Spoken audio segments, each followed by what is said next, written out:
திருவண்ணாமலை சுவாமி எப்போதும் ராஜகோபுரம் வழியாக வராமல் பக்கத்து வாசல் வழியாகத்தான் வெளியே வருவார். எல்லா திருத்தலங்களிலும் பெருமாளின் இடது கையில்தான் சங்கு காணப்பெறும். திருக்கோவிலூரில் மட்டும் வலது கையில் சங்கு வைத்துள்ளார். சிதம்பரம் ஆலயத்தில் ஒரே இடத்தில் நின்றபடி ஸ்ரீ கோவிந்தராஜ பெருமாளையும் ஸ்ரீ நடராஜரையும் தரிசிக்கலாம். மதுரை மீனாட்சி அம்மன் கோவிலில் மொத்தம் 14 கோபுரங்கள் உள்ளன.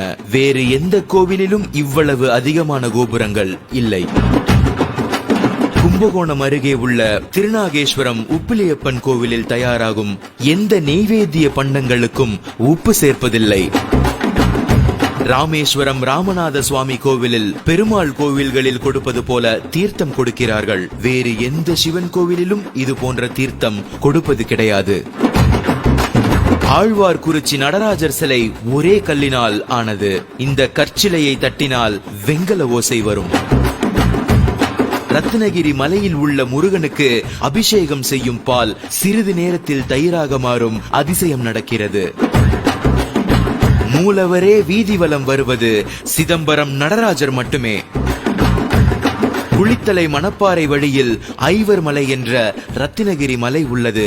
இம்மலை மேல் காகங்கள் பறப்பதில்லை. கன்னியாகுமரி மாவட்டம் தக்கலை அருகிலுள்ள கேரளபுரத்தில் சிவபெருமானுக்கு கோவில் உள்ளது.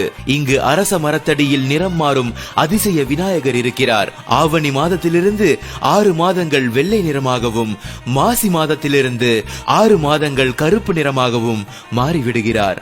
சந்திரகாந்த கல்லால் உருவாக்கப்பட்ட இந்த சிலைக்கு இப்படி ஒரு சக்தி இருக்கிறது. சைவர்களுக்குரிய திருவாதிரையும் வைணவர்களுக்குரிய வைகுண்ட ஏகாதசியும் ஒரே மாதத்தில் ஒரே திருக்கோவிலில் நடைபெறுவது சிதம்பரத்தில். இமயமலை சாரலில் இருக்கும் திருத்தலங்களில் ஒன்று பத்ரிநாத். மே மாதம் முதல் வாரம் நடை திறப்பார்கள். நவம்பர் மாதம் முதல் வாரத்தில் மூடுவார்கள். நவம்பரில் கோவிலை மூடும் போது ஒரு தீபம் ஏற்றுவார்கள். அந்த தீபம் மீண்டும் கோவில் திறக்கப்படும் வரை, அதாவது 6 மாதம் எரிந்து கொண்டே இருக்கும். காசி நகரை சுற்றி 45 மைல் எல்லை வரை கருடன் பறப்பதில்லை.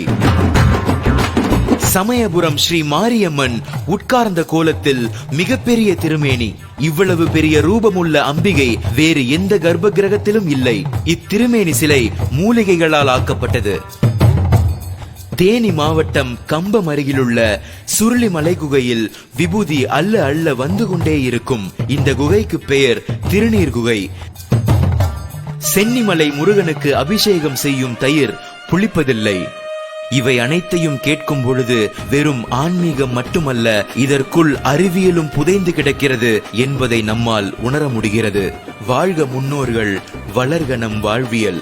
இதை போன்ற அதிசயங்கள் உங்களுக்கும் தெரிந்தால் கமெண்ட் செய்யுங்கள்.